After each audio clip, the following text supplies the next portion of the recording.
मंदसौर के गांव में संचालित कथित मदरसे को लेकर बड़ा विवाद खड़ा हो गया है। मध्य प्रदेश बाल अधिकार संरक्षण आयोग की जांच में कई ऐसे तथ्य सामने आए हैं जिन्होंने सवाल खड़े कर दिए हैं। रजिस्टर्ड बच्चों की संख्या और मौके पर मिली व्यवस्थाओं में भारी अंतर, दस्तावेजों का अभाव और बंद कमरों ने मामले को और गंभीर बना दिया है।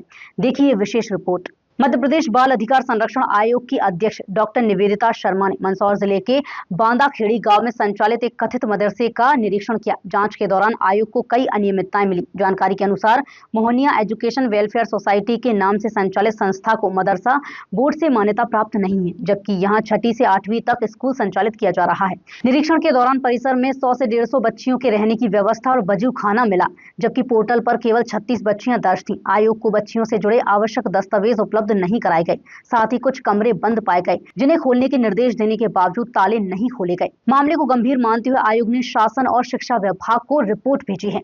मोहनिया एजुकेशन वेलफेयर सोसाइटी है जो कि मदरसा नहीं संचालित करती, क्योंकि उसको मदरसा बोर्ड से मान्यता नहीं है। वो स्कूल के रूप में संचालित है और उसको स्कूल की मान्यता भी केवल 6वीं से लेकर 8वीं तक की ही है। उसके अलावा उसके पास कोई मान्यता नहीं है और आवासीय मान्यता भी नहीं है।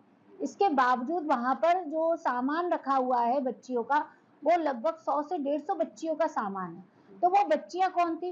पोर्टल पे आपके केवल 36 बच्चियां रजिस्टर्ड है कि स्कूल में केवल 36 बच्चियां ही पढ़ने आती है, और जब आवासीय नहीं है तो वहां बच्चियां कैसे रह रही है? और वो जो बना हुआ है वहां पे वजू खाना वगैरह बना हुआ था, तो इट मीन्स वो मदरसा है। तो आपने मदरसे की मान्यता क्यों नहीं ली? बच्चियां कहाँ से आई है, किसके द्वारा आई, किसने सहमति दी? कोई सहमति पत्र होना चाहिए, माता पिता की जानकारी होनी चाहिए, पूरी फाइलिंग होनी चाहिए किसी भी बच्चे की। उस तरीके का कोई भी दस्तावेज उस संस्था ने हमको मुहैया नहीं कराया उस समय तक, और ना ही उनके पास कोई बच्चियों से संबंधित भी दस्तावेज थे। आज की डेट में बच्चियां कहाँ चली गई, ये भी उनके पास जवाब नहीं है। तो ये सारी परिस्थितियां जो है वो संदिग्ध नजर आती है।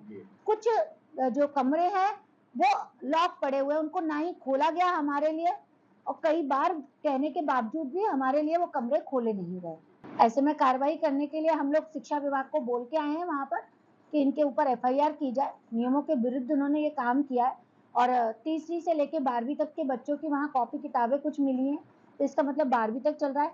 तो एक उसमें एक विद्यालय का नाम आया जो विद्यालय रजिस्टर्ड कहीं और है, और उसके बच्चे यहाँ, यानी वो भी विद्यालय डमी के रूप में चल रहा है। तो उस विद्यालय पर भी हम लोगों ने कार्रवाई करने के लिए कहा है कि जब बच्चियां यहाँ है तो वहां तो बच्चियां जा ही नहीं रही, और वो दूर है, यहाँ से पास में है नहीं।